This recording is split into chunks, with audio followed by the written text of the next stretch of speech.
Noticentro 1, CMI. Buenas noches, bienvenidos a las noticias. Los siguientes son los 3 hechos más importantes de hoy en Colombia.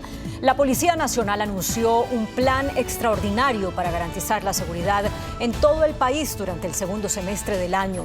Tras una reunión con toda la cúpula y con los comandantes de policía de los departamentos, el director de esa institución, general William Salamanca, reveló las prioridades en materia de seguridad. Anunció más de 800 acciones contra los grupos armados ilegales y las organizaciones delincuenciales. Vamos a hablar más de esta noticia en nuestra emisión nacional a las 9 de la noche. El Tribunal de Cundinamarca negó una petición del gobierno para congelar el manejo de las reservas técnicas por parte de 26 EPS. El presidente del tribunal, José Elber Muñoz, explicó que el Ministerio de Salud basó su solicitud en un informe de la Contraloría que advertía millonarias deudas de las EPS en el sistema, prueba que no era suficiente para decretar la medida cautelar. Ampliación de esta noticia en nuestra emisión nacional a las 9 de la noche. Avanzan las obras para tapar el boquete en el sector de Caregato, que ha generado graves inundaciones en la región de La Mojana. Sin embargo, debido al alto nivel de las aguas del río Cauca, los trabajos van más lento de lo proyectado. Por eso se mantiene en alerta los habitantes y comerciantes de la región. Se espera que en noviembre se termine de cerrar el boquete y pare entonces la inundación. Hablaremos más de esta noticia en nuestra emisión nacional a las 9 de la noche. Las siguientes son las noticias más importantes del mundo hoy. La mala hora de Biden. El presidente estadounidense sufre otra confusión y afirma estar orgulloso de ser la primera vicepresidenta de color en trabajar con un presidente de color. Heredera de Disney reclama al Partido Demócrata sustituir a Biden o dejará de donar dinero. Reino Unido tiene nuevo primer ministro. El laborista Keir Starmer promete renovación. Huracán Beryl amenaza a México y el sur de Estados Unidos. La Organización Mundial de la Salud declara el talco como probablemente cancerígeno para los humanos. Astronautas de la NASA están varados en el espacio por fallas en la cápsula de Boeing. El presidente de los Estados Unidos, Joe Biden, continúa luchando para mantenerse en la carrera por la Casa Blanca, no obstante que las críticas y la presión política no cesan. El demócrata y el actual presidente de los Estados Unidos, Joe Biden, quien busca la reelección, se encuentra en el ojo del huracán, tras el debate en el que no le fue bien y fue catalogado un desastre, el cual él lo reconoció y dijo que no se retirará de la candidatura. Sin embargo, los donantes de su partido político han iniciado a ejercer presión para que se retire. La cineasta Abigail Disney, heredera del imperio del entretenimiento de Walt Disney Company, quien es una gran donante, solicitó sustituir a Joe Biden como candidato en las próximas presidenciales de Estados Unidos. Planeo cortar cualquier contribución al partido a menos y hasta que reemplacen a Biden de lo alto de la fórmula presidencial. Esto es realismo, no es una falta de respeto. Biden es un buen hombre y ha servido admirablemente a su país, pero hay demasiado en juego. Si Biden no da un paso atrás, los demócratas perderán. De eso estoy absolutamente segura. Las consecuencias de ese fracaso serán claramente graves.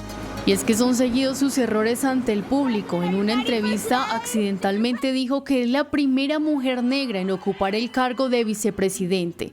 By the way, I'm proud to be, as I said, the first vice president, first black woman to serve with a black president. Entre tanto, el mandatario intensificó su campaña electoral en varios estados para aplacar las críticas y garantizar la victoria en las elecciones en noviembre frente al republicano Donald Trump.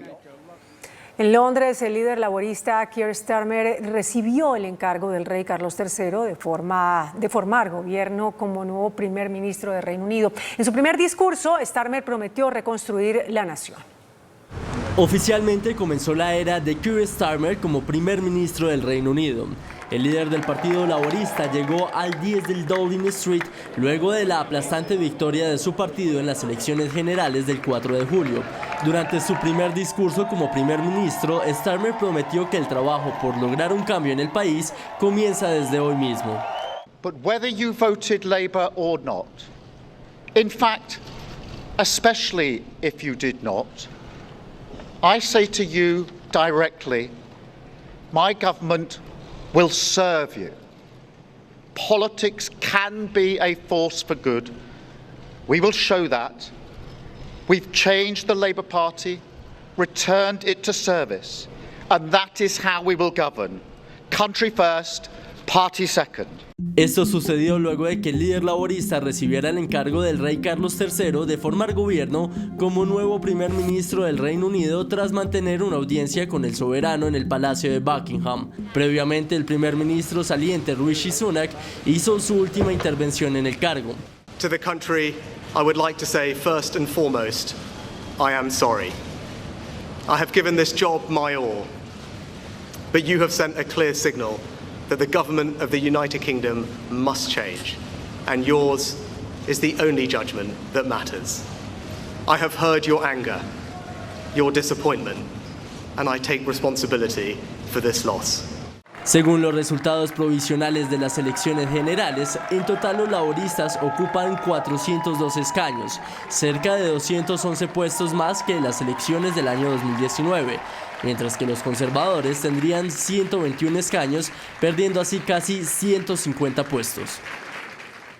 Bajó de categoría, pero sigue siendo un huracán. Tras tocar tierra en Tulum, México, Beryl es ahora categoría 1. A pesar de su menor intensidad, el huracán Beryl está atravesando la península de Yucatán con dirección al centro del Golfo de México, con vientos sostenidos de 124 kilómetros por hora y descargando marejadas ciclónicas y lluvias torrenciales. Por lo que los meteorólogos informaron que el huracán puede fortalecerse en el Golfo más de lo previsto para golpear de nuevo como huracán de mayor categoría en el norte de México o en la costa de Texas. This is a determined storm that is still strong, even over the Yucatan Peninsula. It's not broken up as the National Weather Service may have predicted at some point.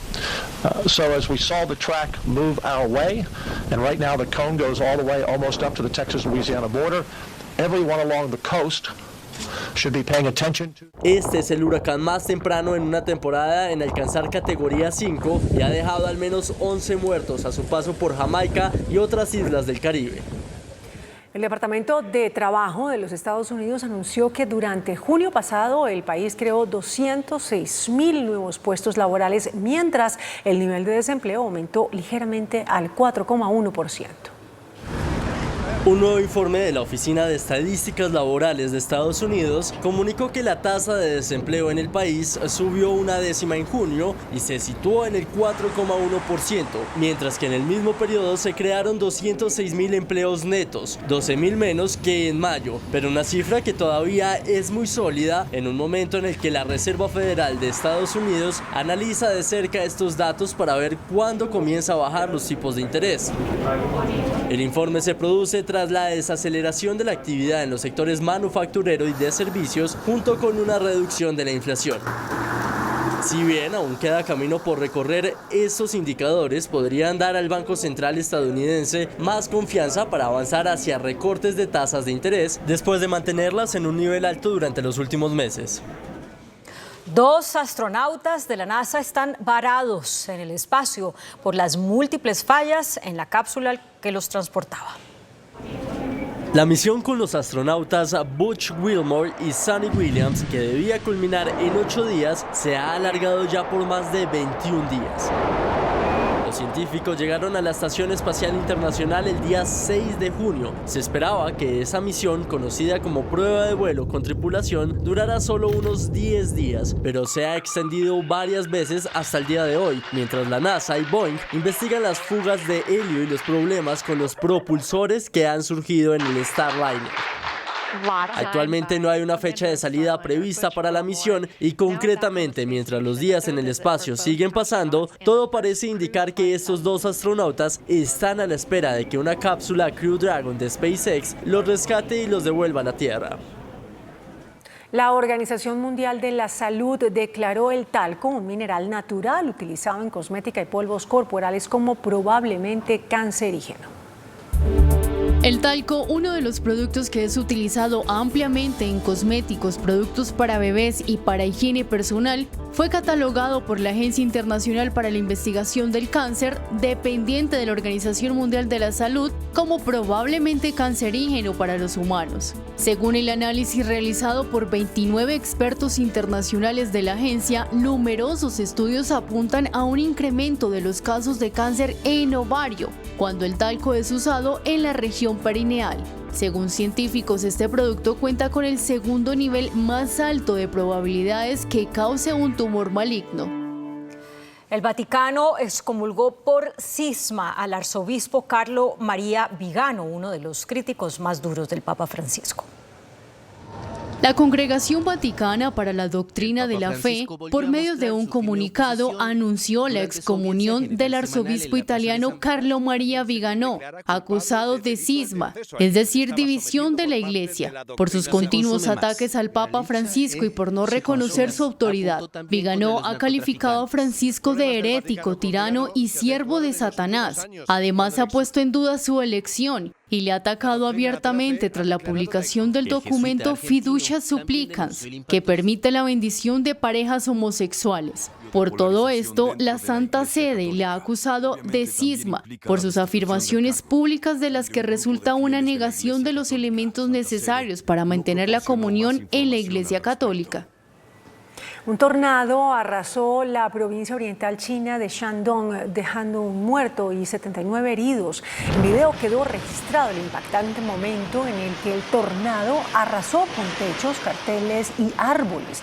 A este desastre natural se suman los más de 1,5 millones de damnificados en otras provincias del país por inundaciones que han provocado el colapso de viviendas y el daño de más de 160.000 hectáreas de terreno agrícola. Ante la gravedad de la situación, las autoridades activaron una respuesta de emergencia de nivel 4 con el objetivo de garantizar las necesidades básicas a los residentes afectados. El presidente de Argentina, Javier Milei, creó un nuevo ministerio de desregulación y transformación del Estado. La nueva entidad estatal fue creada con el fin de adecuar la organización de la Administración Pública Nacional de conformidad con el proceso de reducción del gasto público y el aumento de la eficiencia de los organismos. Científicos de California, en Estados Unidos, crearon un robot con forma de insecto para explorar cuevas en otros planetas. Explorar debajo de la superficie de otros planetas puede ser la clave para determinar si alguna vez ha existido vida fuera de la Tierra, por lo que un grupo de investigadores en California desarrolló un robot diminuto conocido como RichBot, capaz de acceder a entornos extremos en otros planetas como Marte o en satélites como la Luna, mediante brazos extendibles como un medio para poder agarrar objetos muy distantes y proporcionar anclaje y movilidad. De igual manera, la máquina está equipada con sensores y un planificador de contacto previo al movimiento, lo que le permite escanear su entorno e identificar características que se puedan agarrar en superficies rocosas. Pregunta a Yamil. Muy buenas noches. Este fin de semana se inicia la prohibición del uso de 8 productos hechos con plásticos, de acuerdo con una ley que aprobó el Congreso de la República. Por otra parte, la ministra de Ambiente, Susana Mohammed, está comprometida con la realización a partir del 21 de octubre de COP16, que es la conferencia de las partes que realiza su 16ª edición. La primera cumbre fue realizada en Río de Janeiro en el año 92, cuando se suscribió el tratado. Ministra, buenas noches. Gracias por aceptar esta invitación. ¿Cómo es el asunto de los plásticos?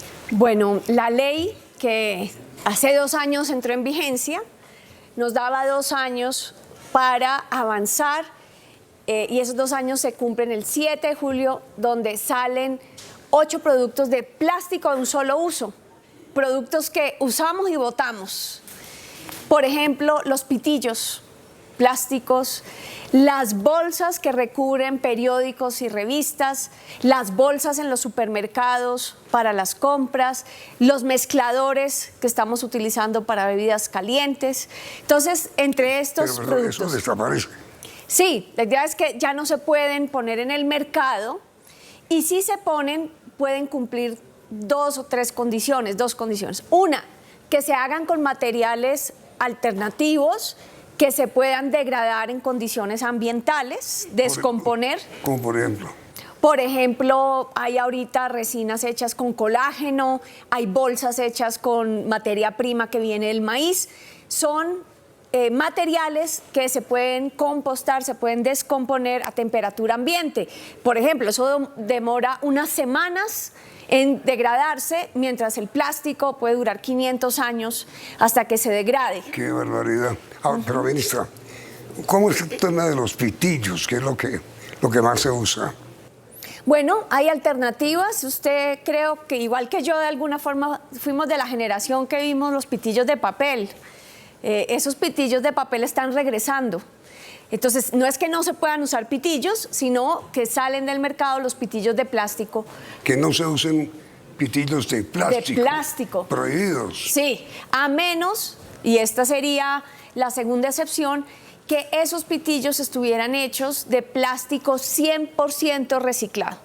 Entonces, hoy tenemos un problema, que mucho del plástico que se pone en los productos no se puede reciclar. Como no se puede reciclar, en el mejor de los casos terminan en rellenos sanitarios donde durarán cientos de años para degradarse, o peor aún, en el ambiente. Y hoy tenemos una grave contaminación en el mundo por plásticos, especialmente en los océanos. Sí, terminan envenenando toda la riqueza ictiológica de la nación. Definitivamente, inclusive no sé si sabe que se están formando islas de plástico en el Pacífico, en donde las corrientes han empezado a acumular todos estos plásticos que se han ido compactando y generando capas en la superficie del océano que ya son del tamaño 2 veces más grandes que el territorio colombiano.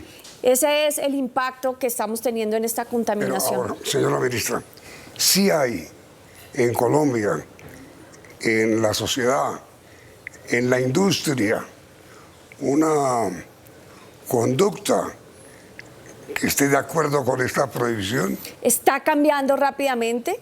La ley entró en vigencia hace 2 años, en junio del 22. Desde entonces han empezado a aparecer en el mercado alternativas o la misma gente ha dejado de utilizar esos productos.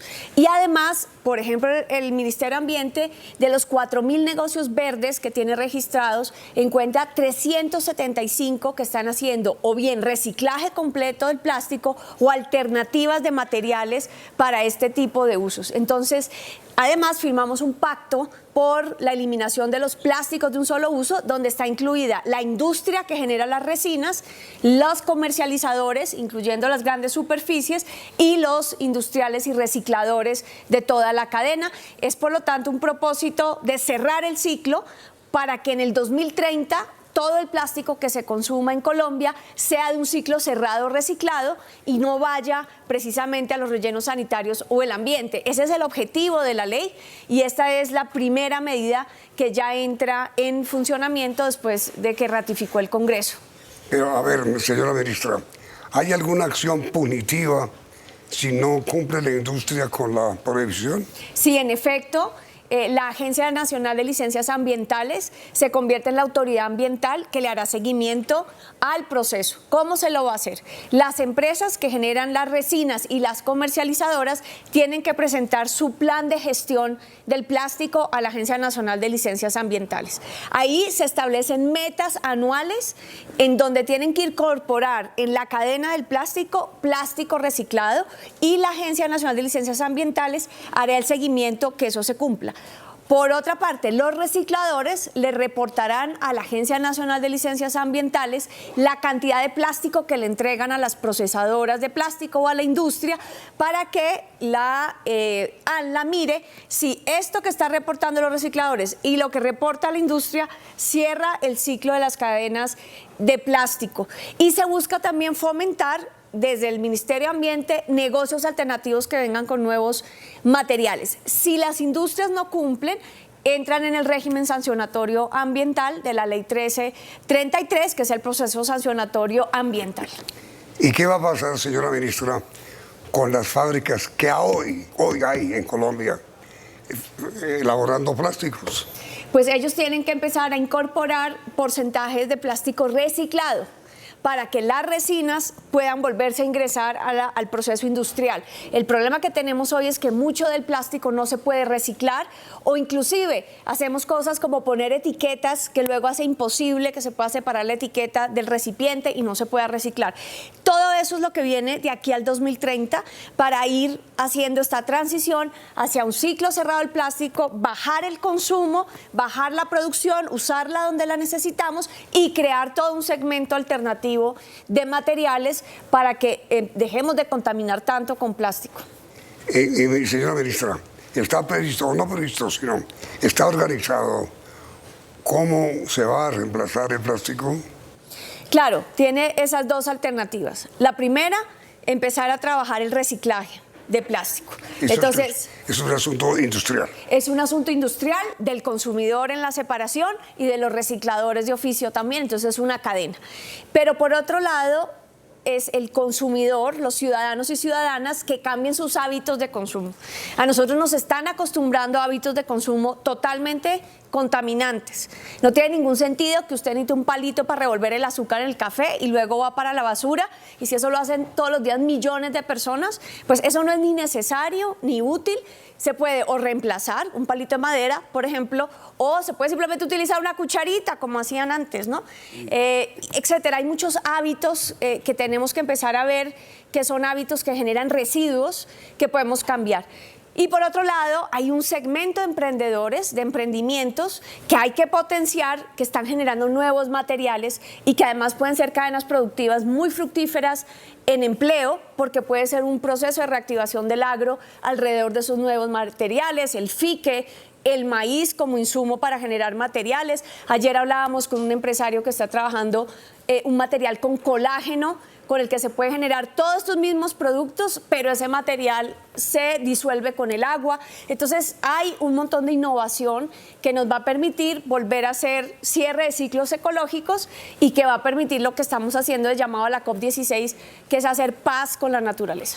Mejor dicho, medidas y sanciones. Medidas, sanciones, pero también promoción y educación.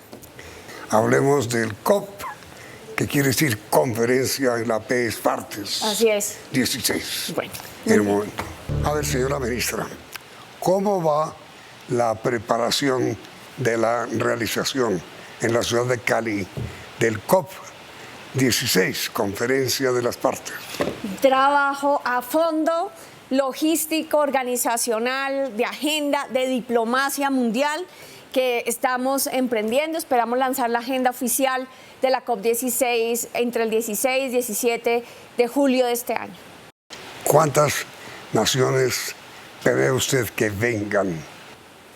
Más de 190 naciones suscriptoras del Convenio de Biodiversidad Biológica. Y con semejante situación de orden público, señora ministra, en Cauca y en el norte del valle, en el sur del valle. Hay un plan de seguridad que se ha realizado durante meses, en donde ya se hizo visita oficial de Naciones Unidas. El plan de seguridad está aprobado, está en plena ejecución y obviamente monitoreamos muy de cerca que la situación de seguridad que se presenta en los departamentos no vaya a generar un impedimento para la COP16, pero hasta ahora vamos avanzando con ese plan de seguridad ya aprobado y concertado con Naciones Unidas, que entró en ejecución y que verá los primeros refuerzos de policía en la ciudad de Cali a partir de este mes. Los Estados Unidos, sus organismos de seguridad, ¿están participando en esa operación de seguridad? No, esta es una operación de seguridad del gobierno colombiano como responsable de la COP en sinergia con Naciones Unidas. ¿Y qué tipo de medidas de auxilio, de apoyo internacional habrá? ¿En términos de seguridad o en general? Sí, claro, por supuesto. Bueno, Naciones Unidas es el responsable de la custodia de la zona azul, La zona azul es donde se reúnen las delegaciones oficiales de los estados a la negociación de la COP16. La COP16 es un evento de 2 semanas en donde todas estas delegaciones estarán negociando los puntos de negociación del tratado que deben ser resultados de la convención. Se llama zona azul porque se convierte en una zona de jurisdicción internacional con bandera de Naciones Unidas, con policía de Naciones Unidas y seguridad de Naciones Unidas. Luego tenemos la zona verde, que es una zona... Perdón, ¿sí? Antes de la zona verde. ¿Vienen cuerpos de seguridad de las Naciones Unidas? Así es, sí. ¿Cuerpos armados? Policía de Naciones Unidas. ¿Armados? Sí, señor, es responsable de la vigilancia en coordinación con las autoridades colombianas. ¿Y pueden disparar e intervenir? Bueno, tienen todo un tipo de protocolos de prevención y de trabajo, pero obviamente en concurrencia con el Estado colombiano generan las condiciones de seguridad y sobre todo de neutralidad que permiten que todas las naciones se puedan reunir de forma segura para poder hacer el trabajo de negociación. Las Naciones Unidas ya están organizando este programa de seguridad. Sí, con el gobierno colombiano ya hay un plan de seguridad que conjuntamente está acordado y está aprobado y está en ejecución. ¿Y qué me decía usted sobre el tema verde? La zona verde es la zona pública de la COP, también la zona azul es pública, pero allí hay que tener ciertas acreditaciones y es el proceso de consulta, de concertación, de trabajo de la sociedad civil, el sector privado, las comunidades. Es también la exposición pública a la ciudadanía y los visitantes que vienen a la COP16 sobre la realidad de las metas de biodiversidad. Será en el Boulevard del Río, en las comunas de Cali, en las universidades de la ciudad de Cali y será realmente un espacio enriquecido con la presencia de científicos, académicos, ONGs, activistas ambientales, comunidades, pueblos indígenas, sector privado que se reunirán a este trabajo que todos tenemos que hacer por salvar la biodiversidad del planeta. Y señora ministra, ¿por qué se escogió a Cali? Bueno, varias razones. La primera, el Pacífico colombiano es uno de los puntos de mayor biodiversidad del planeta y de Colombia. Entonces nos parecía un escenario apropiado, además para facilitar la participación de las comunidades que cuidan la biodiversidad en el Pacífico colombiano. Una segunda razón era darle una oportunidad al Pacífico de visibilizarse ante el mundo y sobre todo Cali, una ciudad que tuvo una fractura social profunda desde el paro nacional. Queremos inspirar a todos los sectores del Pacífico y de la ciudad de Cali a encontrar un nuevo propósito común alrededor de hacer paz con la naturaleza, que implica nuevas oportunidades sociales, económicas y también obviamente ambientales de cuidar la biodiversidad y de utilizarla sosteniblemente. Ahora, otro tema, señora ministra. ¿Qué hacemos con la niña que ya llegó? Sí, estamos. Sí, la niña está ya en proceso de avance. Va a ser una situación muy delicada. Desde mayo se ha dado la alerta y el Sistema Nacional de Gestión de Riesgos ha venido trabajando de la mano de los sectores y las gobernaciones para alistar ese llamado. Hay alerta porque vamos a tener fenómenos concurrentes. Lo que está pasando hoy con la temporada de ciclones tropicales en el Caribe se va a juntar con un aumento de lluvias por la niña y esto puede generar altos impactos. Las situaciones siempre de vulnerabilidad que tenemos en los Andes y una situación particular este año que es una transición de niño a niña muy rápida, que fue similar a la que se dio en el año 2010, 2011, cuando tuvimos estas grandes inundaciones.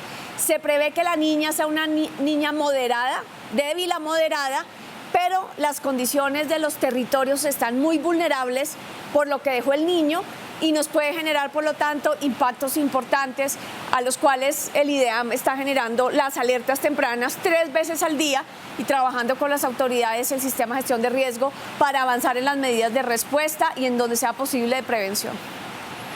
Sobre esto de la niña, señora ministra, ya hay deslizamientos en muchas partes del país. Sí. Es un fenómeno que empezó a pasar sin que hubiera niña. Apenas llegaron las lluvias normales de mayo, que estuvieron además retrasadas por el niño. Como el terreno está tan seco, un exceso de lluvias genera erosión y empieza inmediatamente a generar deslizamientos y aumento de los caudales de los ríos por la gran sedimentación que se arrastra. Y por eso nuestras condiciones, por lo que nos dejó el niño, son bastante vulnerables en esta niña. pero se prevé, señora ministra, que la niña va a ser mucho más fuerte de lo que hasta ahora muestra. La niña más fuerte registrada es la del 2010-2011. No se espera que sea de la misma intensidad, pero el problema es que tenemos otros factores que están confluyendo, que son factores que no teníamos en el 2010 y 2011.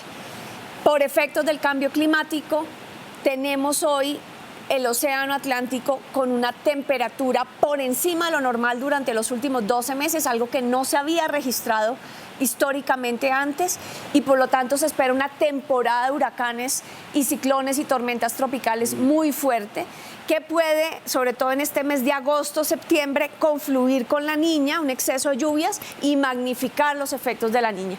Y lo segundo, la erosión que dejó el niño puede generar que unas lluvias por encima de lo normal, que significa niña, así no sean tan fuertes como las del 2010, sí genera un arrastre de sedimentos a los caudales que aumenten los niveles muy rápidamente y terminemos generando tanto deslizamientos como inundaciones que puedan ser realmente de magnitudes importantes. Sí, señora ministra, sobre este tema que usted plantea de los ciclones, ¿ya hay efectos de ciclones en el país?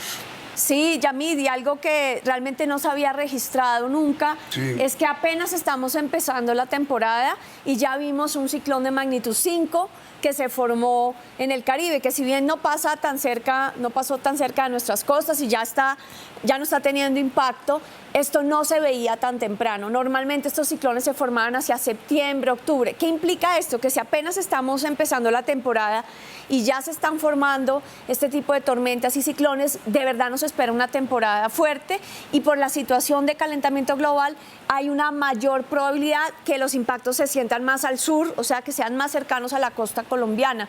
Por eso el IDEAM ha trabajado fuertemente en las alertas tempranas, en los sistemas de monitoreo, y estamos en alerta en el país en esta temporada de ciclones, que se junta además con temporada de niña.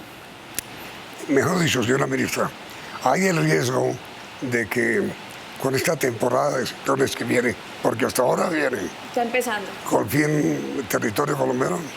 Que los impactos en el territorio colombiano puedan ser más fuertes de lo normal, es una probabilidad. ¿Y se han tomado medidas? Sí, se ha tomado medidas del sistema de alertas tempranas, medidas de los cuerpos de socorro, alerta a la población para que sobre todo tengan la información de qué hacer si esos ciclones aumentan, y sobre todo estar muy atentos a los informes que se dan 3 veces al día en el IDEAM para que se puedan tomar las medidas inmediatas en los territorios. Y ahora, ministra, en este momento está lloviendo. Duro. Sí. ¿Qué puede usted anunciar sobre lluvias? ¿Viene temporada fuerte? Sí, a partir de julio, agosto, septiembre, octubre, vamos a tener más lluvia de lo normal. ¿Más que lo normal? Más de lo normal por la niña. ¿Qué implica esto? Que además eso se junta con nuestra temporada de lluvias y tenemos entonces mucho caudal, y con un territorio vulnerable por los efectos del niño, hay condiciones para que aumenten los deslizamientos y el aumento del caudal de los ríos y las inundaciones. ¿Y qué medidas se han tomado de prevención, señora ministra? Primero, lo importante es la información a la ciudadanía. Segundo, los sistemas de alertas tempranas. Tercero, se instruyó a los gobernadores y las gobernaciones del gobierno nacional que fortalecieran las infraestructuras de protección y se identificaran zonas donde pudieran estar vulnerables. Hay una situación muy difícil en La Mojana, en donde solo con las primeras lluvias del año se rompió nuevamente el dique de Caregato y la inundación ya inició en La Mojana, y ahora el contratista dice que es muy difícil cerrar ese dique en este momento por el aumento del nivel del Cauca. Entonces, La Mojana nuevamente va a ser una de las zonas de mayor impacto, y hay que trabajar con las comunidades para salvaguardar sus bienes y vidas, pero obviamente sí esperamos en esa región y posiblemente, de acuerdo a cómo se dé la temporada, pues una situación donde lo que tenemos ya que concentrarnos todos es salvaguardar la vida de las personas en lo más posible. Como en las enfermedades, señora ministra, con la temperatura, con el tiempo, con las tempestades, con el clima, ¿hay prevención y hay curación. Sí. ¿Qué medidas de prevención se están tomando por parte del Ministerio y qué medidas de solución al daño que ya hay? Sí, las medidas de prevención claves es la información que se le dé con anticipación a las autoridades. Segundo, los sistemas de alerta temprana, que implica que cuando ya se ve que va a venir un evento, se pueda inmediatamente activar los sistemas de respuesta y poder movilizar bienes, población, para que precisamente no los impacte el problema climático. Y tercero, se hicieron medidas de recomendación de fortalecer las infraestructuras de protección, identificar población vulnerable y hacerle conocer de la situación. Y cuando usted habla ya de la curación, implica la respuesta a la emergencia. Eso es de corto plazo, eso le corresponde al Sistema Nacional de Gestión de Riesgo, a la Unidad Nacional de Gestión de Riesgo, que también se está preparando con los equipos de socorro, los víveres y los sistemas de rescate ya para atender las emergencias. Pero hay una etapa posterior que nosotros llamamos desde lo ambiental el inventario de pérdidas y daños y la adaptación. Y eso implica entender y aprender qué pasó en la situación de riesgo y qué capacidades adicionales hay que crear en el tiempo.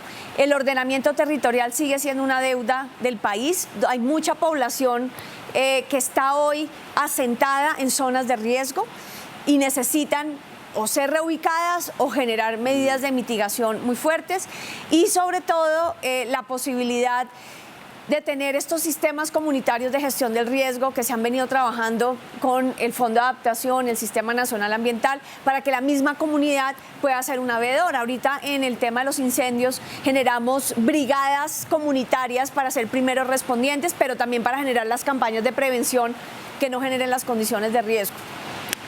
Sí, lo que está pasando en este momento, señora ministra, es un anticipo de lo que va a ocurrir más tarde. Sí. Está lloviendo, sí. Primero. Segundo, los plásticos que se botan a la basura, la lluvia los conduce a las alcantarillas, sí. Tapona la alcantarilla y vienen las inundaciones. Tiene toda la razón y esa es una de las medidas de prevención claves. La limpieza de caños, la limpieza, eso no solo pasa en las ciudades, en lo rural también en los ríos. La contaminación genera que aumenten los caudales. Entonces las jornadas de limpieza es una medida de prevención muy importante y que debemos todos ser conscientes que lo que botemos al ambiente no es que desaparece, en algún punto tiene un impacto y frente a las inundaciones tiene un impacto grave de generar taponamientos que puede generar inundaciones. ¿Y qué hacer ahí, señora ministra? Trabajo con autoridades, trabajo con acueductos, trabajo con la comunidad, conciencia de que estamos en una situación de riesgo y que es momento precisamente de hacer conciencia y no botar estos residuos precisamente a los cuerpos de agua, a las alcantarillas, a los caños. La industria tiene, señora ministra, una actitud de cooperación. Sí. Yo diría que en la ley de plásticos se hizo un proceso bastante democrático en el Congreso de la República. Tengo que decir que el autor de la ley de plásticos es el representante Juan Carlos Lozada, que hizo un trabajo titánico de dar una discusión democrática por casi 3 años en el Congreso de la República con todos los actores y llegar a acuerdos que permitieron la ley. Y ahora ya estamos en implementación de la ley y por lo tanto con el acuerdo que hicimos, el pacto para eliminar los plásticos de un solo uso, yo creo que hay un compromiso de todos los actores. Obviamente implica cambios, transiciones, pérdidas, pero también oportunidades nuevas y eso es lo que tenemos todos que trabajar, pero sí hay un muy buen espíritu de trabajo. Ministra, muchas gracias. Bueno, a usted aquí que nos va a caer el aguacero encima. Ministra, muy amable. Gracias, Yamil. Y a ustedes, televidentes, gracias por la sintonía y les invitamos a comer aquí en CN. Plan extraordinario de seguridad para todo el país presenta director de la policía, General William Salamanca. Estrategia para combatir atentados con drones. Fuerza Aérea Colombiana anuncia vigilancia especial sobre Bogotá y municipios de la Sabana. Más patrullajes. Grave y generalizada extorsión a comerciantes del Meta. Afectados 5 municipios. EPS ganan pleito con el gobierno sobre manejo de recursos para salud. Fallo del Tribunal de Cundinamarca. Consejo de Estado tumba nombramiento de miembro de Comisión de Regulación de Energía. Acuerdo en la Universidad Nacional para restablecer clases. Lleva 3 meses en paro. Gobierno no descarta declarar emergencia económica y ambiental por crecimiento de lluvias. Disparan a escolta de Laura Sarabia, herido levemente en un brazo. Estudian recorte de horario de rumba hasta las 3 de la mañana en Bogotá. Cae inversión extranjera en mayo. Sector petrolero, el más afectado. Reactivan subsidios a empresas por contratación de jóvenes. Iniciamos nuestra segunda hora de noticias. Por orden del presidente de la República, Gustavo Petro, la Policía Nacional anunció un plan extraordinario de seguridad y una ofensiva contra los grupos armados ilegales y las bandas delincuenciales. Luego de una reunión con los comandantes de la policía de todo el país, el director de la institución, general William Salamanca, reveló la hoja de ruta de la estrategia de seguridad que se implementará durante el segundo semestre del año. La cúpula de la policía se reunió en Bogotá para trazar la estrategia de intensificación de la seguridad para el segundo semestre del año. Esta hoja de ruta, apreciados amigos, responde a la orden del señor presidente de la República de arreciar, ser más contundentes contra las distintas manifestaciones del multicrimen. El general Salamanca planteó el número de operaciones que están planeadas para los próximos meses. La institución desarrollará de aquí al 31 de diciembre del presente año 828 operaciones contra la criminalidad. 118 están dirigidas contra grupos armados organizados. La policía también anunció un plan de defensa antidrones. Con el apoyo de agencias federales de los Estados Unidos, adquirirá nuevos equipos de sistemas aéreos no tripulados y recibirá capacitación especializada. El director de la Policía Nacional también anunció medidas conjuntamente con plataformas digitales para contrarrestar el delito del reclutamiento ilícito de menores y además se va a crear un centro de inteligencia de cara a la COP16 para garantizar la seguridad de este importante evento. Juan Armando Rojas, Noticentro 1 CMI. Como parte de la estrategia de seguridad de cara a la celebración del Día de la Independencia, la Fuerza Aérea adelanta patrullajes y sobrevuelos en la sabana de Bogotá y municipios vecinos. A través del Comando de Transporte Militar, la Fuerza Aérea Colombiana adelanta patrullajes terrestres y aéreos en helicópteros Bell 212 en los alrededores de Bogotá y en municipios de la Sabana de Occidente, pocas semanas antes de que se lleven a cabo los actos conmemorativos y los desfiles del 20 de julio. Es un trabajo supremamente importante. A través de un video, el teniente coronel Mario Didier del Basto, comandante del Grupo de Seguridad del Comando Aéreo de Transporte, informó que los patrullajes ya han iniciado en municipios como Funza, donde se busca también dar tranquilidad a los pobladores de los municipios vecinos a Bogotá en torno a la seguridad de cara al 20 de julio. Y las autoridades en el Meta denunciaron que una fracción o facción de las disidencias de las FARC extorsiona a los comerciantes en al menos 5 municipios y que los obliga a asistir a reuniones promovidas por ese grupo alzado en armas.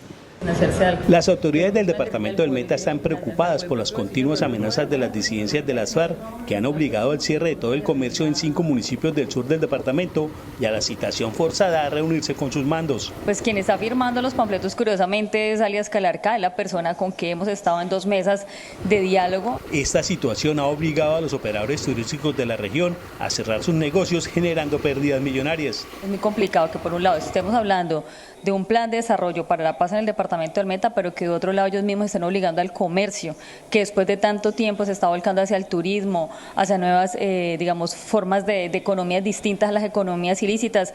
Son municipios que han cambiado muchísimo, que han empezado a tener desarrollo, hoteles, restaurantes, otro tipo de cosas, y que hoy se vean obligados a cerrar, simplemente porque con aquellos que estamos diciendo que vamos a hacer la paz, que vamos a hacer un plan de transformación para el departamento del Meta, los están intimidando y les están exigiendo dinero. La población de los municipios de Lejanías, Mesetas, Uribe, San Juan de Arama y El Castillo sienten temor y por esta razón han acatado la orden. Con ocasión de los recientes hechos de inseguridad presentados en el municipio, se determinó el día de ayer decretar el toque de queda para evitar que nuestros ciudadanos acudieran a la reunión citada por la estructura Gaitán Gutiérrez en el municipio de la Uribe Meta. Las autoridades ofrecen una recompensa de hasta 50 millones de pesos a quien brinde información que permita la captura de los responsables de estas intimidaciones que ya están identificados. El Tribunal de Cundinamarca negó una petición del gobierno para congelar el manejo de las reservas técnicas de las EPS, es decir, los recursos para el pago de cuentas por servicios del sistema. El presidente del tribunal explicó que las EPS no están obligadas a congelar los recursos de las reservas técnicas, como lo solicitaba el gobierno nacional. Y lo que se buscaba era que se le ordenara el cumplimiento a las EPS de hacer las reservas técnicas para efecto de esto, de lo que tenía que ver con un porcentaje de los recursos de la prestación de salud para efectos de las invenciones en salud, en tecnología y todo este asunto. La petición del Ministerio de Salud, que fue rechazada por el tribunal, se basaba en un informe de la Contraloría que señalaba que 26 EPS tenían deudas millonarias con el sistema. No hay los suficientes elementos de juicio, las suficientes pruebas para determinar efectivamente que están afectados de manera eminente, digamos, los derechos colectivos reclamados, por eso pues finalmente niega la medida cautelar. La demanda del gobierno contra las EPS sigue su trámite en el tribunal para definir el futuro de las reservas técnicas de las prestadoras. Lo que sigue pues es el proceso ya se va a ocupar efectivamente de lo que corresponde a efectos de determinar si efectivamente hay o no vulneración de los derechos colectivos. El tribunal continuará con el estudio de las pruebas sobre la demanda entre el gobierno y las EPS. El Consejo de Estado declaró nula la designación de Omar Prías como integrante de la Comisión de Regulación de Energía y Gas. La alta corporación asegura que Prías no cumple con los requisitos de experiencia para acceder al cargo. El Consejo de Estado declaró nulo el nombramiento de Omar Prías, asignado en noviembre como integrante directivo de la Comisión de Regulación de Energía y Gas, luego de estudiar una demanda de nulidad que decía que él no cumplía con los requisitos de ley para ejercer el cargo. Esto dijo el ministro de Minas, Andrés Camacho. Como es un tema de ley, pues acatar lo que determine la sentencia. Para la Procuraduría, la CREC no puede funcionar con los miembros que tiene. Paradójicamente, el mismo Ministerio de Ambiente está ordenándole a la CREC que en un término rápido de 30 días resuelva la problemática de los altos costos de energía en la costa atlántica. Pero no han nombrado a los miembros de la CREC. Entonces, ¿uno cómo entiende eso? Con la decisión, Baiser Jiménez queda como único nombrado en propiedad. Desde enero, el tribunal ordenó al gobierno nombrar los directivos de la CREC, decisión confirmada por el Consejo de Estado, a lo que la Procuraduría presentó una petición de desacato por incumplir la orden. La Procuradora le respondió al presidente Gustavo Petro sobre las críticas para solicitar la apertura de desacato. No es la Procuraduría la que está haciendo persecuciones al gobierno, es la Procuraduría cumpliendo su misión constitucional de vigilancia. El presidente de la Corte Constitucional, el magistrado José Fernando Reyes, salió en defensa de la Procuradora General de la Nación y rechazó cualquier propuesta para eliminarla o modificar sus funciones. El presidente de la Corte Constitucional, José Fernando Reyes, defendió a la Procuraduría General de la Nación frente a voces de gobierno y juristas que advierten que la entidad debe eliminarse. La Procuraduría tiene que seguir existiendo porque su bandera de lucha contra la corrupción finalmente decanta en la protección de los derechos humanos. La corrupción es el primer enemigo de las políticas públicas. También apoyó la labor de Margarita Cabello Blanco en la entidad. Cuando una jueza está al frente de una institución fuerte como esta, tiene claro que derechos sin garantías, sentencias sin eficacia, pues simplemente es una perdedera de tiempo y a lo sumo sirven todas esas sentencias para que los profesores den clase y hagan sesudos libros. Por su parte, la procuradora también se pronunció. Lo que están diciendo en el fondo es: Procuraduría no exista, porque nuestra función es vigilar y sancionar. Este pronunciamiento se dio luego de la sanción de suspensión por 6 meses al exalcalde de Medellín, Daniel Quintero, por participación en política y sus críticas contra la Procuraduría sobre una supuesta persecución política en su contra. La Procuradora General de la Nación, Margarita Cabello, anunció la creación de una delegatura en el Ministerio Público exclusivamente para vigilar el cumplimiento de las sentencias de tutela que emite la Corte Constitucional. La procuradora Margarita Cabello y el presidente de la Corte Constitucional, José Fernando Reyes, firmaron un acuerdo en el que la Procuraduría se comprometió a vigilar el cumplimiento de las sentencias de tutela de la Corte. Existe una necesidad de hacer cumplir los fallos y que el ciudadano sienta que sí hay justicia. Por la magnitud y la trascendencia de las decisiones constitucionales en acciones de tutela que estaban quedándose en el camino sin cumplimiento. Según cifras de la Procuraduría, entre el 2021 y 2024 han recibido la petición de vigilar el cumplimiento de por lo menos 300 fallos de tutela de la Corte Constitucional. Según la Corte Constitucional, los niveles de incumplimiento de sus sentencias de tutela a veces superan el 50%. El compromiso que tenemos, señores magistrados de la Corte Constitucional, podamos decirle a Colombia que las decisiones judiciales de la jurisdicción constitucional en nuestro país son para cumplirse. Sentencias como la protección del río Atrato, los derechos de la comunidad guayú y los derechos de los internos hacinados son algunos de los fallos que no se han cumplido. La situación humanitaria se agrava en el país, así lo denunció la Consultoría para los Derechos Humanos y el Desplazamiento, CODES. Desde la firma del Acuerdo de Paz en 2016 se han registrado, según la organización, 1.056 eventos de desplazamiento que han obligado a más de 1.400.000 personas a abandonar sus hogares. Al panorama presentado por el Comité Internacional de la Cruz Roja sobre la grave situación humanitaria en Colombia, se suma CODES. Nosotros desde CODES hemos documentado 1.056 casos de desplazamiento forzado masivo desde la firma del Acuerdo Final de Paz en diciembre de 2016. Esto compromete a cerca de 500.000 de personas, pero cuando vamos al registro de víctimas, para ese mismo periodo se han registrado más de 1.400.000 desplazados nuevos en Colombia. La situación también es grave en materia de confinamiento. Y estamos hablando de 370 eventos de confinamiento que comprometen a más de 670.000 personas. Para este año, por ejemplo, hay más de 50 casos de confinamiento en 6 meses que comprometen a más de 110.000 personas. ¿Dónde está este confinamiento? En las zonas de mayor dinamismo de los grupos armados, el departamento del Chocó, el departamento de Nariño. Para la Consultoría de Derechos Humanos y Desplazamiento, es urgente cerrar las dinámicas de la guerra pendiente para tratar de superar la grave crisis humanitaria en el país. Nuevo capítulo en la búsqueda de libertad del ex jefe paramilitar Salvatore Mancuso. Una magistrada de Justicia y Paz levantó las medidas de aseguramiento que actualmente pesan sobre quien fue uno de los líderes de las Autodefensas Unidas de Colombia. No las enviaron ni su defensa jamás. Una magistrada de Justicia y Paz decidió este viernes levantar las medidas de aseguramiento que pesaban contra el ex jefe paramilitar Salvatore Mancuso. Usted profirió libertad a prueba por ellos. Claro, que involucra a las 3 sentencias. La decisión se da a pocas horas de que la Justicia Especial para la Paz negara la libertad transitoria, condicionada y anticipada que solicitó el ex jefe paramilitar. Según la defensa de Mancuso, la decisión significa la libertad inminente. Sin embargo, en el IMPEC verifican si el ex jefe paramilitar es requerido por otra autoridad judicial. En su primera reunión como ministro del Interior designado, Juan Fernando Cristo encabezó un encuentro con el equipo del Gobierno Nacional encargado de la implementación del Acuerdo de Paz. No entiendo nada porque no lo posesiona ella.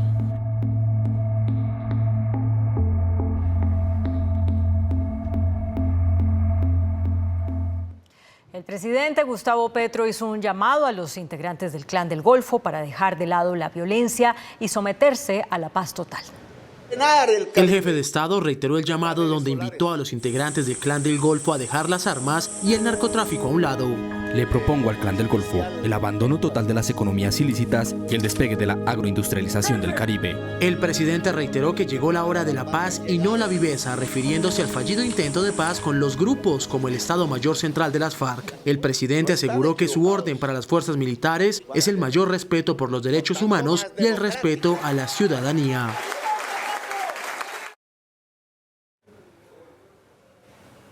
La Corte Constitucional lanzó un ultimátum al actual presidente de Ecopetrol y exgerente de la campaña Petro Presidente para que entregue al Consejo Nacional Electoral información sobre las cuentas de la campaña presidencial. La Corte Constitucional amparó los derechos de petición de información de una periodista que le pidió a Ricardo Roa, en su condición de gerente de campaña de Gustavo Petro, información relacionada a los gastos de la contienda electoral. La Corte consideró que la información relacionada con la financiación de las campañas electorales es de interés público. Además, señala que el derecho de petición garantiza la democracia y la libertad de prensa. El pronunciamiento se dio luego de que la periodista acudiera a la Corte porque el hoy presidente de Ecopetrol no respondió a sus preguntas sobre los gastos de campaña de Petro. Noraver Noche te desea buenas noches. Duerme sin los síntomas de la gripa. Duerme bien. Noraver, potente alivio. Familiares de los uniformados asesinados en un campo minado y las autoridades de Antioquia reclamaron al gobierno por la situación de orden público en ese departamento. El sargento segundo Diego Marín prestó su servicio 15 años y 3 meses en el ejército. Era el comandante del pelotón que participaba de una operación militar y fue asesinado junto a 5 de sus hombres. Su hermana habló con Noticentro 1 CMI. Yo no sé para él qué significa cesar al fuego, pero pues nos están matando a los militares, a hijos, hermanos, a padres, esposos. El general Juan Carlos Fajardo, comandante de la 7ª División, confirmó que la zona del ataque es de difícil acceso y solo 24 horas después inició la extracción de los cuerpos. Es una violación a los protocolos del cese al fuego bilateral que este grupo mantiene con el gobierno nacional. El gobernador de Antioquia, Andrés Julián Rendón, visitó en un hospital de Caucasia a los 3 soldados profesionales que sobrevivieron y dijo que el cese al fuego está limitando a la fuerza pública para actuar. Pues es que a un soldado, este sargento que infortunadamente perdió la vida acompañado de sus 5 soldados de su pelotón, le queda muy difícil desde la distancia determinar a quién puede atacar o a quién no. El alcalde de Valdivia reveló que en el ataque un civil resultó herido y 12 niños de una escuela rural cercana terminaron confinados. Noraver Noche te desea buenas noches. Duerme sin los síntomas de la gripa. Duerme bien. Noraver, potente alivio. Las autoridades capturaron a uno de los líderes de la banda delincuencial La Inmaculada, que tiene fuerte presencia en el municipio de Tuluá, en el Valle del Cauca. Las autoridades capturaron a Jonathan Steven Figueroa, conocido con los alias de Figueroa o el Ruso, quien es un importante cabecilla de la banda La Inmaculada, organización que tiene azotado el municipio de Tuluá con la extorsión a comerciantes y atentados terroristas. Se logró capturar a un cabecilla de La Inmaculada, una persona que generaba homicidios, que generaba extorsiones, pero que además realizaba y dirigía las actividades ilícitas de esta banda delincuencial de La Inmaculada en Tuluá. Cabe recordar que los líderes de La Inmaculada buscan diálogos de paz con el gobierno nacional. Avanzan las directivas y los estudiantes de la Universidad Nacional en un acuerdo para restablecer las clases luego de 3 meses continuos de suspensión. Directivas de la Universidad Nacional aseguraron que en las últimas horas llegaron a acuerdos con la comunidad estudiantil. Así lo confirmó uno de los líderes de los estudiantes.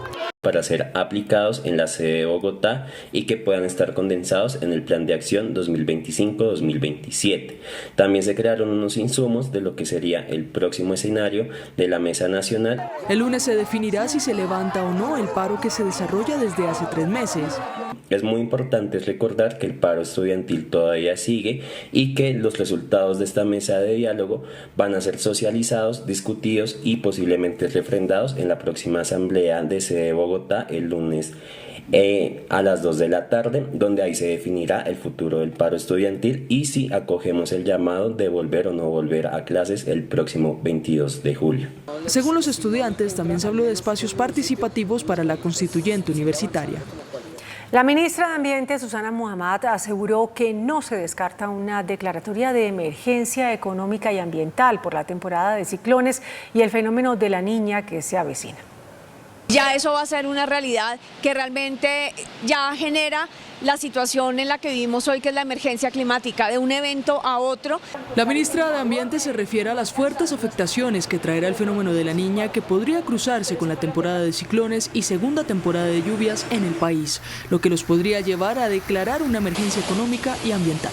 Es una posibilidad que está sobre la mesa, no está todavía, no hay ni un decreto en estructuración ni nada, pero hay una posibilidad porque se está juntando la situación de recorte fiscal y al mismo tiempo esta situación climática. Entonces sí es algo que está, digamos, en el radar. Hoy la ministra de Ambiente también se refirió a la COP16.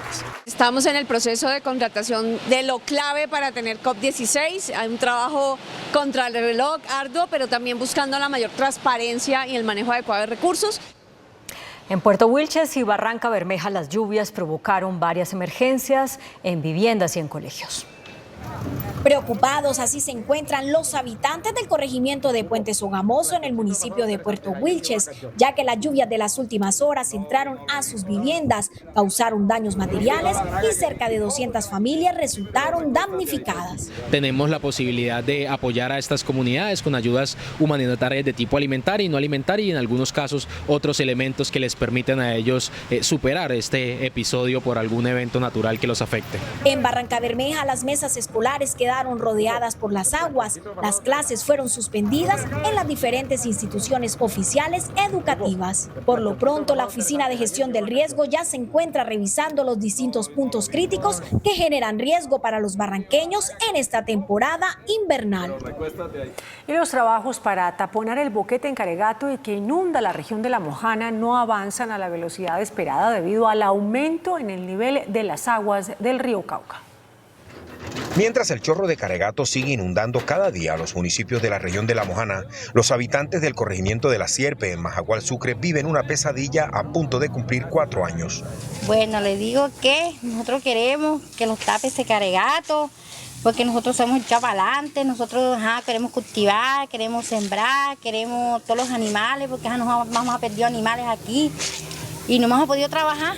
La emergencia mantiene viviendo a los habitantes sobre tablas, sin trabajo y ni qué comer. Las obras también en la parte del boquete han tendido a bajar un poco por los niveles altos que tenemos y se están buscando todas las alternativas conjuntamente con el contratista para disminuir un poco la fuerza y poder avanzar mucho más en el cierre del boquete. En 15 días ya llegan 5.000 bolsas importadas y esas bolsas se van a utilizar específicamente en la construcción del espolón aguas arriba para cortarle velocidad. Se está evaluando junto con la interventoría también la construcción de una barrera en hexápodos bien cerca al rompedero también para cortarle más velocidad. Mientras el consorcio RCG, responsable de la obra en Caregato, y el gobierno nacional se ponen de acuerdo, miles de familias padecen los estragos de una larga inundación que los ha dejado en las ruinas. Desde Sabana Larga, en el Atlántico, el presidente Gustavo Petro llamó la atención a los alcaldes de los municipios del Caribe por no contribuir, dijo él, a bajar los precios en las tarifas de energía. En medio de la entrega del Parque Solar Bosques de Bolívar, el presidente Petro se refirió a las tarifas de energía en el país. Además, cuestionó a los alcaldes de esta región de Colombia. ¿Qué le pasa a los alcaldes del Caribe? ¿Están en nómina de Aires y de Afinia? ¿Que no se dan la pela de hacer una revolución? Es simple. El presidente invitó a los alcaldes a apoyar los proyectos de energía solar. ¿Por qué no han entregado 15 hectáreas? ¿Cuál es la dificultad para que el Ministerio de Minas inmediatamente con empresas privadas o de otra manera construyera en cada municipio del Caribe una granja solar de 10 megas con destino a su propia población? El presidente asegura que con estas medidas es posible reducir las tarifas eléctricas en el Caribe colombiano. La creación de un gabinete binacional con Panamá para atender la crisis migratoria que afrontan los dos países anunció el ministro de Relaciones Exteriores, Luis Gilberto Murillo. Para tratar el tema de la migración que afecta al tapón del Darién, Colombo panameño, el gobierno nacional y el de Panamá crearán un gabinete binacional que trate el tema. Se va a hacer una reunión de los dos gabinetes para discutir los aspectos principales de este plan de desarrollo integral, plan binacional en el Darién, y eso se va a llevar a un mecanismo tripartita que tenemos con los Estados Unidos. Aspiramos poder convocar ese mecanismo al más alto nivel hacia el mes de agosto para que se puedan discutir las medidas y las inversiones que hay que hacer en el Darién para realmente normalizar el flujo y el intercambio entre los dos pueblos en esa zona. Frente al cierre de puntos fronterizos en el tapón del Darién, el gobierno dice que hay que llevar inversión a la región. Medidas de choque podrán funcionar temporalmente, pero el problema de fondo simplemente se soluciona si damos mejores condiciones a la población. Las declaraciones las entregó el canciller al suscribir una carta de entendimiento con la Corporación Andina de Fomento que dirige el colombiano Sergio Díaz Granados, que prestará asistencia técnica para las cumbres mundiales que realizará el país. El Consejo de Estado determinó que el productor o importador de los plásticos de un solo uso es quien debe pagar el tributo sobre ese tipo de productos.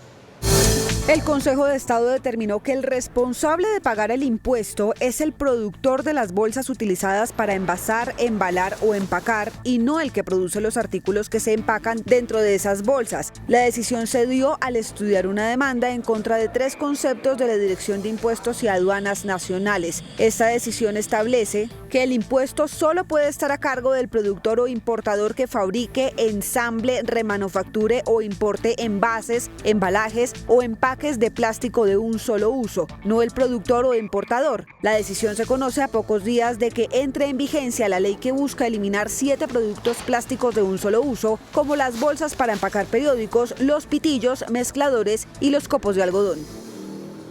El saliente ministro de Transporte, William Camargo, aseguró que la falta de recursos ha frenado la ejecución y señaló que es necesaria una reforma al sistema de peajes y valorización en el país. Ministro, ¿se podría decir que la financiación o los recursos han sido el principal obstáculo para la misma ejecución? Sí, digamos que hay una situación en la que nuestro gobierno recibe unas arcas desfinanciadas, La falta de recursos para la ejecución y la necesidad de avanzar, según el ministro saliente, obliga a pensar en nuevas alternativas de financiación y posibles reformas al sistema actual de peajes y valorización. Fuentes alternas para garantizar que el sector tenga recursos para ejecutar los proyectos que vienen e inclusive para reemplazar vigencias futuras. Allí dejamos un paquete de proyectos listos para valorización, todo el componente de 4G, ya hay unos equipos preparados, ya se está levantando información catastral en Cartagena, Barranquilla. Otra opción es un componente adicional, por ejemplo, en el flete o en el pago del pasaje, y de ahí salen recursos para ello, y el otro componente podría estar, digamos, en la sobretasa. ¿Sí? Entonces ahí hay diferentes formas de poder asociar ese mecanismo, o el otro es una implementación tecnológica de pago por distancia.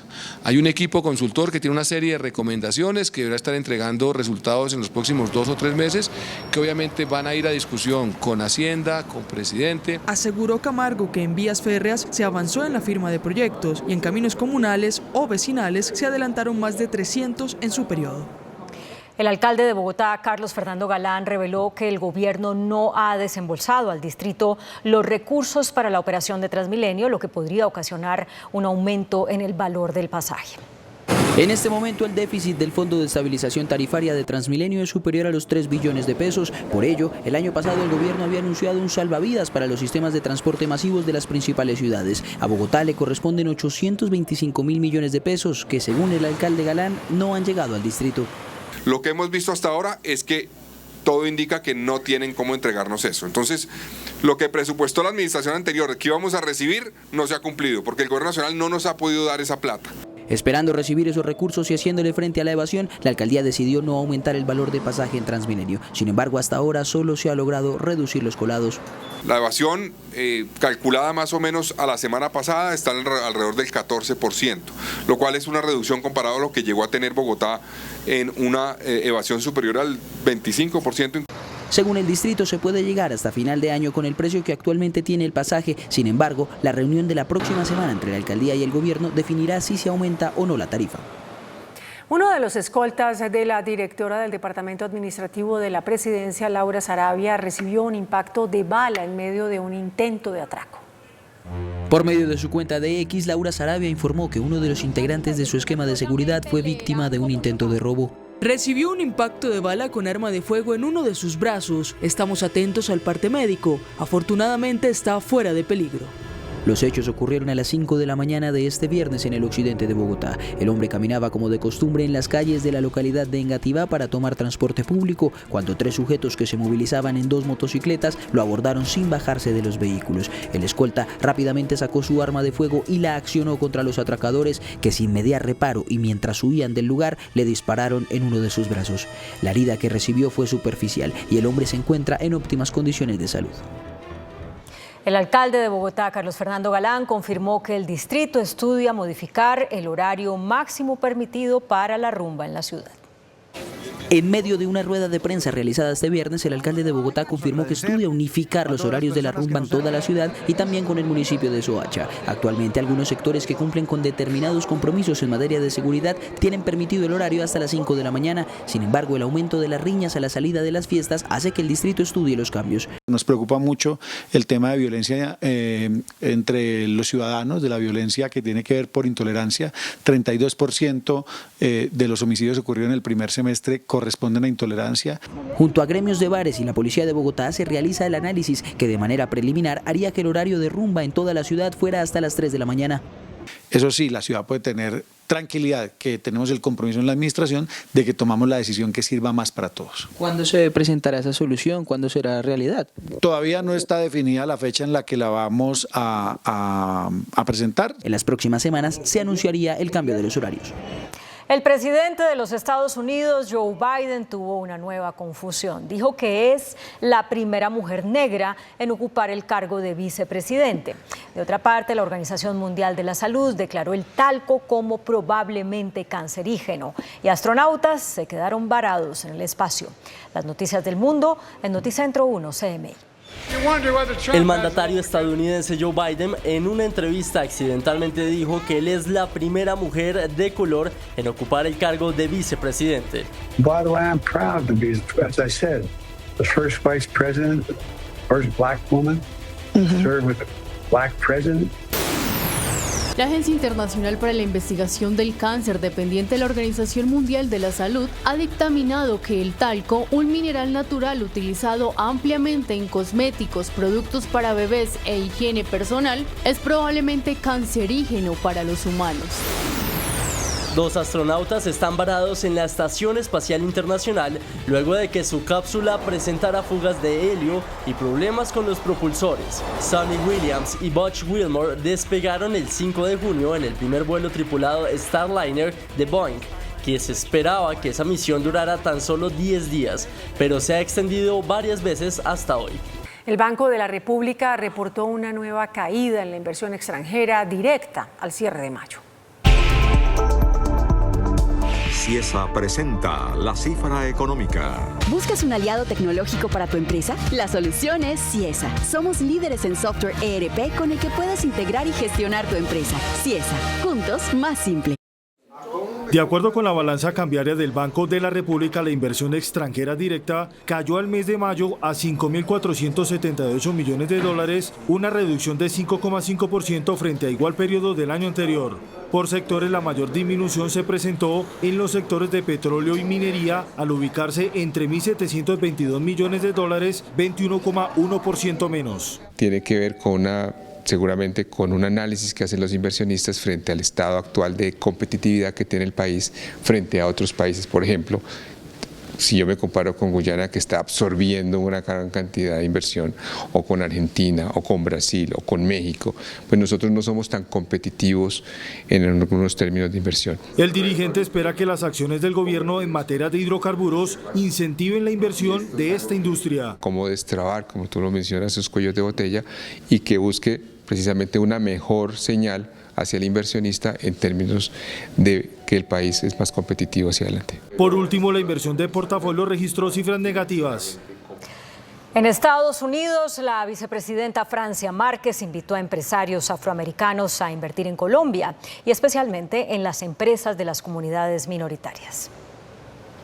En su intervención en el Foro Económico Negro Global en la ciudad de Nueva Orleans, Francia Márquez aseguró que busca reforzar las posibilidades comerciales entre las comunidades negras. Estados Unidos siempre ha sido un socio muy importante para Colombia y siempre ha tenido relaciones comerciales. Sin embargo, esas relaciones comerciales no han estado entre los afroamericanos y los afrocolombianos. Así que lo que hacemos es invitar a todos estos empresarios y empresarias a conocer a Colombia, a visitar a Colombia y a invertir en nuestro país y sobre todo lo importante que decían en el foro anterior, a invertir en la población afrodescendiente. La funcionaria reafirmó el compromiso del gobierno por transformar las realidades de desigualdad. La agenda de Francia Márquez en el Foro Económico Negro en los Estados Unidos se extenderá hasta el próximo 7 de julio. El Centro Privado de Estudios Económicos Fedesarrollo advirtió que los anuncios del gobierno sobre una constituyente pueden afectar las decisiones de inversión. Según Fedesarrollo, los anuncios del gobierno de impulso a una asamblea constituyente pueden terminar afectando el clima de los negocios. Una constituyente desde el punto de vista económico puede verse como rebarajar nuevamente las cartas, es decir, cambiar las reglas de juego que hacen parte justamente de la inversión. Sin embargo, en el informe Prospectiva Económica, Fedesarrollo prevé que el segundo semestre será mejor para la economía, con un crecimiento proyectado de 1,6%, muy superior al del 2023, una inflación que bajaría del 7,16 al 5,6%, y los ingresos por remesas que alcanzarían una cifra récord de 11.000 millones de dólares. Las condiciones económicas van a mejorar. Tal vez el único lunar que tendría que ver con el desempleo, que estimamos podría ser un poco más alto que el que tuvimos el año anterior. El director de presupuesto del Ministerio de Hacienda, Jairo Bautista, reveló que la ejecución presupuestal del gobierno superó el 47% de los recursos apropiados durante el primer semestre del año. El reporte muestra una recuperación de la ejecución presupuestal a mayo del presente año, donde ya se superó el 47% de los recursos apropiados. Esto representa unos 191 billones de pesos de los 503 billones aprobados para 2024. Para el gobierno, de esta manera se da un nuevo impulso a la economía. La inversión ha logrado un compromiso de 53,9%, que equivale a 53 billones de pesos, y unas obligaciones de 21 billones de pesos, que equivalen a 21% de las obligaciones totales. Los sectores con mayor ejecución de la inversión fueron minas y energía, educación, además de igualdad y equidad. Le siguen ciencia y tecnología y salud. Durante el mes de junio realizamos un recorte, un aplazamiento de 20 billones de pesos en los distintos gastos que han sido apropiados debido a las condiciones propias de la situación fiscal del país. Se espera una mayor ejecución en el segundo semestre del año. La Unidad de Gestión Pensional y Parafiscal anunció que en el segundo semestre del año se abrirá una nueva convocatoria para otorgar subsidios a empresas que contraten formalmente a personas discapacitadas, jóvenes y mujeres. El gobierno alista una nueva convocatoria para otorgar el llamado subsidio Empleos para la Vida, que busca incentivar con un 35% de subsidio a quienes contraten personas discapacitadas, 30% a quienes contraten a jóvenes entre 18 y 28 años y 15% recibirán las empresas que contraten a mujeres de 28 años y más. ¿Qué debo hacer yo como empresa? Dirigirme a mi entidad financiera donde yo tengo mis productos, no importa cuál sea, y decir quiero postularme para ser beneficiario de estos. La subdirectora de la Unidad de Pensiones y Parafiscales explicó el requisito indispensable para obtener el subsidio. Tiene que hacer una contratación formal. A esta persona se le deben realizar todos los aportes, realizar los aportes de manera correcta y oportuna. La Agencia Nacional de Tierras estaría cancelando contratos laborales sin plan de reemplazo para el cumplimiento de funciones. La entidad en cabeza de Felipe Harman habría cancelado más de 1.700 contratos de funcionarios técnicos necesarios para el cumplimiento de las metas de la agencia. A través de cartas a la Secretaría General se advierte que no hay procesos de reemplazo, lo que pone en riesgo el funcionamiento del organismo. El Ministerio de Comercio abrió una investigación por las importaciones de leche en polvo proveniente de los Estados Unidos. De acuerdo con la cartera ministerial, se está dando un incremento sustancial en estas importaciones, lo cual obedecería a los subsidios que estarían recibiendo los productores en ese país. El propósito de la investigación es revisar si hay una práctica desleal en materia comercial. La Contraloría alertó por retrasos en los pagos a Ecopetrol de los dineros pertenecientes al Fondo de Estabilización de Precios de Combustibles. Con mensaje de urgencia, la Contraloría pidió a Ecopetrol solucionar la situación financiera del Fondo de Estabilización de Precios del Combustible por deficiencias en los procesos de pagos gubernamentales. Recordó que la empresa ha tenido que asumir los costos que genera este fondo, lo que impacta la liquidez de la petrolera. El índice de capitalización de la bolsa, que mide el comportamiento de las 25 principales acciones, cerró a la baja. El índice selectivo MSCI Colcap de la Bolsa de Valores de Colombia bajó 0,09% a 1.383 puntos. La acción de la Bolsa Mercantil de Colombia fue la que más subió, con una valorización de 4,71% a 2.000 pesos. La acción de Concreto fue la que más bajó, con una pérdida de 2,69% a 289 pesos. La acción más negociada de la jornada fue la de Preferencial Grupo Argos, al movilizar más de 12.000 millones de pesos, con una variación positiva de 0,68% a 11.900 pesos. El dólar cerró a la baja. Indicadores económicos en Noticentro 1 CMI. La tasa representativa del mercado, que regirá hasta el próximo lunes, será de 4.093 pesos con 72 centavos. Los profesionales del cambio compran la divisa en promedio entre 1.850 pesos y la venden entre 1.900 pesos. Un euro cuesta 4.430 pesos con 30 centavos. La libra de café en Nueva York se cotizó a $2 con 28 centavos. El azúcar se transó en 20,9 centavos de dólar la libra. El barril de petróleo WTI se cotizó en $83 con 44 centavos. La referencia Brent para Colombia se cotizó en $86 con 88 centavos. Una acción de Ecopetrol cuesta 2.295 pesos. Noticentro 1 CMI.